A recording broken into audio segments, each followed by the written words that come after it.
ಅಂತೂ ಇಂತೂ ಕಾಂಗ್ರೆಸ್ ಕಾರ್ಯಕರ್ತರಿಗೆಲ್ಲ ಗ್ಯಾಂಡಿ ಕುಟುಂಬದ ವತಿಯಿಂದ ಅದ್ದೂರಿಯಾದ ಭರ್ಜರಿಯಾದ ಬಂಪರ್ ಗಿಫ್ಟ್ ಒಂದು ಬಂದೇ ಬಿಡ್ತು. ಹೌದು ಕಣ್ರಿ, ಸತ್ಯವಾದ ಮಾತನ್ನೇ ನಾನು ಹೇಳ್ತಾ ಇದ್ದೀನಿ. ನಾನು ಯಾಕ್ರಿ ನಿಮ್ಗೆಲ್ಲ ಸುಳ್ಳನ್ನ ಹೇಳೋದಕ್ಕೆ ಹೋಗ್ಲಿ.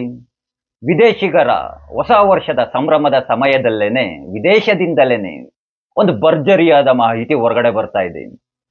ಇಂಡಿ ಒಕ್ಕೂಟ ಅಥವಾ ಕಾಂಗ್ರೆಸ್ ಪಕ್ಷದ ಮುಂದಿನ ಪ್ರಧಾನಮಂತ್ರಿ ಅಭ್ಯರ್ಥಿಯಾಗಿ ಪ್ರಿಯಾಂಕಾ ವಾದ್ರಾರವರನ್ನ ಘೋಷಣೆಯನ್ನ ಮಾಡಲಿದ್ದಾರಂತೆ. ಹೇಗೋ ಕಾಂಗ್ರೆಸ್ ಕಾರ್ಯಕರ್ತರುಗಳಿಗೆಲ್ಲ ಮತ್ತೆ ಇಬ್ಬಿಬ್ರು ಗಾಂಧಿಗಳು ಉಚಿತವಾಗಿ ಉಡುಗೊರೆಯಾಗಿ ಗಿಫ್ಟ್ನ ರೀತಿಯಾಗಿ ದೊರೀತಾ ಇದ್ದಾವೆ. ಪ್ರಿಯಾಂಕಾ ವಾದ್ರಾ ಅವ್ರಿಗಿರುವಂತಹ ಇಬ್ರು ಮಕ್ಕಳ ಹೆಸರೇನು?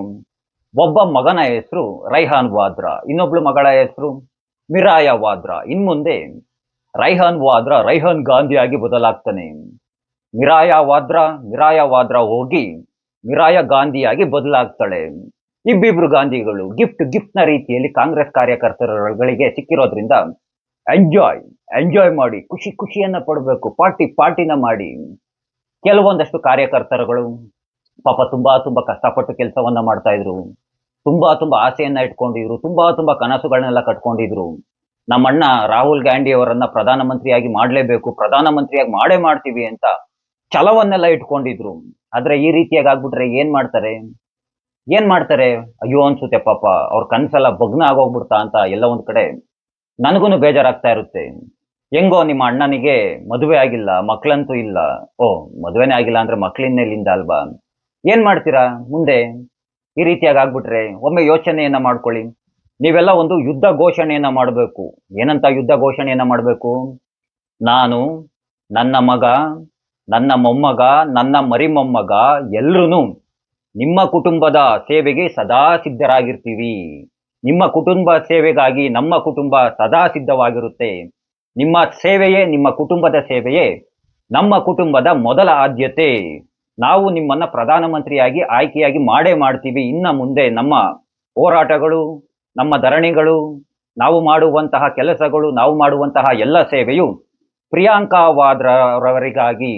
ಪ್ರಿಯಾಂಕಾ ವಾದ್ರಾರವರನ್ನ ಪ್ರಧಾನಮಂತ್ರಿಯಾಗಿ ಕಾಣುವಂತಹದ್ದೇ ನಮ್ಮ ಕನಸು ಅಂತ ಒಂದು ಯುದ್ಧ ಘೋಷಣೆಯನ್ನ ಮಾಡಿ ಅವರ ಕುಟುಂಬಕ್ಕಾಗಿ ಸೇವೆಯನ್ನ ಮಾಡಿ.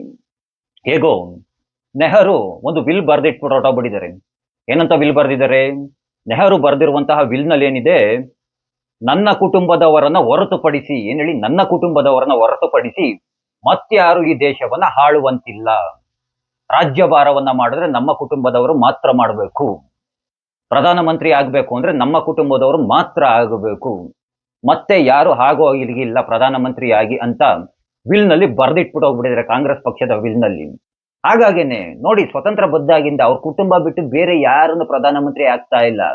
ಮುಂದೆನೂ ಅಷ್ಟೇನೆ ನೀವು ಸೇವೆ ಮಾಡ್ತಾ ಇದ್ದೀರಲ್ಲ. ಇವಾಗ ರಾಹುಲ್ ಗಾಂಧಿಗೆ ಮಾಡಿದಾಯ್ತು, ಪ್ರಿಯಾಂಕಾ ವಾದ್ರಾಗ್ ಮಾಡಿ, ನೆಕ್ಸ್ಟ್ ಅವ್ರ ಮಕ್ಳಿದಾರಲ್ಲ ಅವ್ರು ಮಾಡಿ, ಅವ್ರ ಮೊಮ್ಮಕ್ಳಿಗೆ ಮಾಡಿ, ಜೀವನ ಪೂರ್ತಿ ಕಲ್ಲು ಮುಳ್ಳು ಮಣ್ಣು ಎಲ್ಲವನ್ನ ಹೊರ್ತಾನೆ ಇರಿ. ನಿಮ್ಮ ಮುತ್ತಾತದಿರು ಹೊರ್ತಾ ಇದ್ರು, ನಿಮ್ಮ ತಾತಿರು ಹೊರ್ತಾ ಇದ್ರು, ಈಗ ನೀವು ಹೊರ್ತಾ ಇದ್ದೀರಾ. ನೆಕ್ಸ್ಟ್ ನಿಮ್ ಮಕ್ಳು ಹೊರ್ತಾರೆ, ನೆಕ್ಸ್ಟ್ ನಿಮ್ಮ ಮೊಮ್ಮಕ್ಳು ಹೊರ್ತಾರೆ. ಕಾಂಗ್ರೆಸ್ ಪಕ್ಷ ಇದ್ರೆ ಆ ರಾಷ್ಟ್ರೀಯ ಮಟ್ಟದಲ್ಲಿ ಹೋದ್ರೆ ಅಮ್ಮ ಮತ್ತೆ ಮಗಳು ಒಂದು ದಾರಿ, ಮಗ ಇನ್ನೊಂದು ದಾರಿ, ಈ ಇಂಡಿ ಒಕ್ಕೂಟ ಇನ್ನೊಂದು ಮೂರನೇ ದಾರಿ. ಈ ಇಂಡಿ ಒಕ್ಕೂಟದಲ್ಲಿರೋರೇನೆ ನಿಮ್ಗಳು ಸವಾಸ ಬೇಡ ಅಂತ ಒಬ್ರು ಕಿತ್ಕೊಂಡು ಹೋಗ್ತಾ ಇದ್ದಾರೆ. ಈ ಅಮ್ಮ ಮತ್ತೆ ಮಗಳು ಸೇರ್ಕೊಂಡು ಪ್ರಿಯಾಂಕಾ ವಾದ್ರಾರವ್ರನ್ನ ಪ್ರಧಾನಮಂತ್ರಿ ಅಭ್ಯರ್ಥಿಯಾಗಿ ಮಾಡ್ಬೇಕು ಅಂತ ಅವ್ರು ಕನ್ಸ್ ಕಾಣ್ತಾ ಇದ್ರೆ, ಈ ಕಡೆ ರಾಹುಲ್ ಗಾಂಧಿ ನಾನ್ ಪ್ರಧಾನಿ ಆಗ್ಬೇಕು ಅಂತ ಕನ್ಸ್ ಕಾಣ್ತಾ ಇರೋದು. ಈ ಇಂಡಿ ಒಕ್ಕೂಟದವರು ಇಲ್ಲ, ನಮ್ಮ ಪಕ್ಷದಲ್ಲೇ ಮತ್ತೊಬ್ರು ಯಾರನ್ನಾರು ಒಬ್ರನ್ನ ಪ್ರಧಾನಮಂತ್ರಿಯಾಗಿ ಆಯ್ಕೆ ಮಾಡ್ಕೊಳ್ಳೋಣ ಅಂತ ಅವ್ರವ್ರ ಮಧ್ಯದಲ್ಲಿ ಅವ್ರವರೇ ಬಡ್ದಾಡ್ಕೊಳ್ತಾ ಇದ್ದಾರೆ. ಅವ್ರವರೇ ಬಡ್ದಾಡ್ಕೊಳ್ತಾ ಇರುವಾಗ ಇವ್ರುಗಳ ಸಮಸ್ಯೆನೇ ದೊಡ್ಡದಾಗ ಕೂತಿದೆ. ಇಂಥದ್ರಲ್ಲಿ ನಮ್ಮ ರಾಜ್ಯದ ಸಮಸ್ಯೆನೇ ಇವ್ರು ಬಗೆಹರಿಸ್ತಾರ? ನಮ್ಮ ರಾಜ್ಯದ ಕುರ್ಚಿ ಸಮಸ್ಯೆನೇ ಇವ್ರು ಬಗೆಹರಿಸ್ತಾರ? ಅವರೇ ಮೇಲ್ಗಡೆ ಕುರ್ಚಿಗ ಕಿತ್ತಾಡ್ತಾ ಇದ್ದಾರೆ, ಇನ್ನ ನಮ್ಮ ರಾಜ್ಯದ ಕುರ್ಚಿ ಬಂದು ಬಗೆಹರಿಸ್ತಾರಂತೆ. ಒಂದು ಸತ್ಯವಾದ ಮಾತನ್ನ ಹೇಳ್ತೀನಿ ಕೇಳಿ ಕಾಂಗ್ರೆಸ್ ಕಾರ್ಯಕರ್ತರುಗಳಿಗೆ.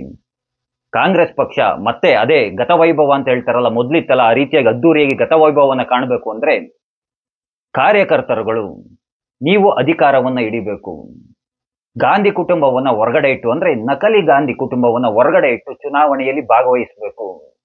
ಚುನಾವಣೆಯಲ್ಲಿ ಭಾಗವಹಿಸಿ ನೀವು ಯಾರಾದ್ರೂ ಪ್ರಧಾನಮಂತ್ರಿ ಅಭ್ಯರ್ಥಿಯಾಗಿ ಘೋಷಣೆಯನ್ನ ಮಾಡಿಕೊಂಡು ರಾಷ್ಟ್ರ ಮಟ್ಟದಲ್ಲಿ ಒಂದು ಆಂದೋಲನವನ್ನ ಮಾಡಿದ್ರೆ ಏನೋ ಒಂದು ಪಕ್ಷ ಕಾಂಗ್ರೆಸ್ ಅಧಿಕಾರಕ್ಕೆ ಬರ್ಬೋದು. ಅದನ್ನ ಬಿಟ್ಟು ಬರೀ ಓಲೈಕೆ ರಾಜಕಾರಣವನ್ನ ಮಾಡಿಕೊಂಡು ಓದಲ್ಲಿ ಬಂದಲ್ಲಿ ಬಾಯಿಗೆಲ್ಲ ಮಾತಾಡ್ಕೊಂಡು ಸುಮ್ಮನೆ ಒಳ್ಳೆ ಖಾಲಿ ಪಲಾವ್ ಮಾತು ಅಂತ ಹೇಳ್ತಾರಲ್ಲ, ಈ ರೀತಿಯಾಗೆಲ್ಲ ರಾಜಕೀಯವನ್ನ ಮಾಡ್ತೀವಿ ಅಂತಂದ್ರೆ ಆ ಕಾಲ ಹೊರಟೋಯ್ತು.